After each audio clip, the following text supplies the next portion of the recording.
নাই। আমাদের রাস্তা একটা আমাদের আমরা না হলে মৃত্যু না হলে রাস্তা আমরা কিভাবে চলাফেরা করব? রাস্তা চাই নইলে আর মাস বলে। সাতকানি উপজেলার কালিয়াস ইউনিয়নের 4 নম্বর ওয়ার্ড পূর্ব কাঠগড়ের স্থানীয় প্রভাবশালী আওয়ামী লীগ নেতা আমির হোসেন ও স্থানীয় মেম্বার আব্দুল গফুর মুক্তার বিরুদ্ধে 20 পরিবারের চলাচলের সরকারি তৈরিকৃত রাস্তা জোরপূর্বক দখলের প্রতিবাদে ও এলাহাবাসীর হামলার শাস্তির দাবিতে মানববন্ধন করছে এলাহাবাসী। এই রাস্তাটা কোথায় পড়ছে?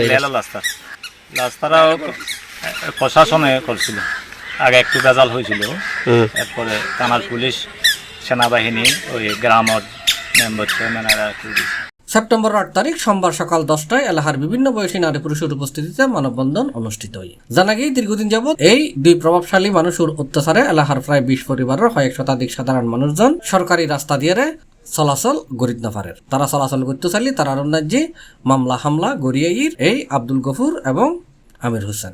এই সময় এলাহাবাসীর অভিযোগ করি হই আমার মাঠ ফেলে কারা মৃত্যুবরণ করবি, আমার রাস্তা তো রাস্তা চাই, আমার মাঠ ফেলুক।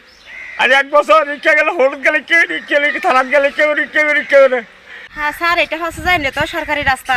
দেখেন আপনারা ওদিকেও রাস্তা কাছে সারা ঢুকাইছে, সরকার এদিকেও ঢুকাইছে। এটা আমরা রেলকে অনেক অনুরোধ করি, অনেক কষ্ট করি রাস্তাটা আমাদের ওদেরকে মানে করি আমরা রাস্তাটা একটু চিহ্ন করে রাখছি। আমরা হাঁটা চলার সময় ওরা কিছুদিন পর আসে কি করে, কিছুক্ষণ পর কাত্তা করে দিয়ে আবার নাহলে শুরু নিয়ে আমাদেরকে হামলা করে। দেখেন আমাদের বাসায় গিয়ে গ্লাস ভাঙিয়ে দিছে। কিছুদিন আমার বাচ্চা স্কুলে যাওয়ার সময় পিছলে পরে পা ভেঙে গেছে, 3 দিন স্কুলে যেতে পারে নাই। তারপর স্যার এরপর কি করছে, এদিন আবার আসি, এদিকেও গাছ লুকু দিয়েছে, ওদিকে গাছ লুকু দুদিকে ঠেয়া দিয়ে ফেলছে। আমরা যাওয়া আসা করতে পারতেছি না। যখন আমরা ওদেরকে সবাইকে যখন বিচার দিছি, ওই সরকারি লোক আসি কি করবে, ওই সারাগুলো তুলে ফেলতে পারছে, যখন তুলে ফেলার পর আমরা যখন এখানে বিচার দিছি, দেখেন এখন আমাদের নাকি আবার এই অবস্থা আগের মতো শুরু করতেছে। আমার নাকি মানববন্ধনত এলাকাবাসীর মাঝে উপস্থিত আছিল আব্দুল কাইয়ুম, রোনা আক্তার, নূর আক্তার, অসুন নবী, জাইতুন্নেসা, তাসফিয়া আক্তার, মোহাম্মদ শাহেদ, নাজমা আক্তার, সাকি সহ এলাকার গণ্যমান্য ব্যক্তিল এবং বিভিন্ন বয়সের নানান শ্রেণী পেশার মানুষজন। সি+, চট্টগ্রাম।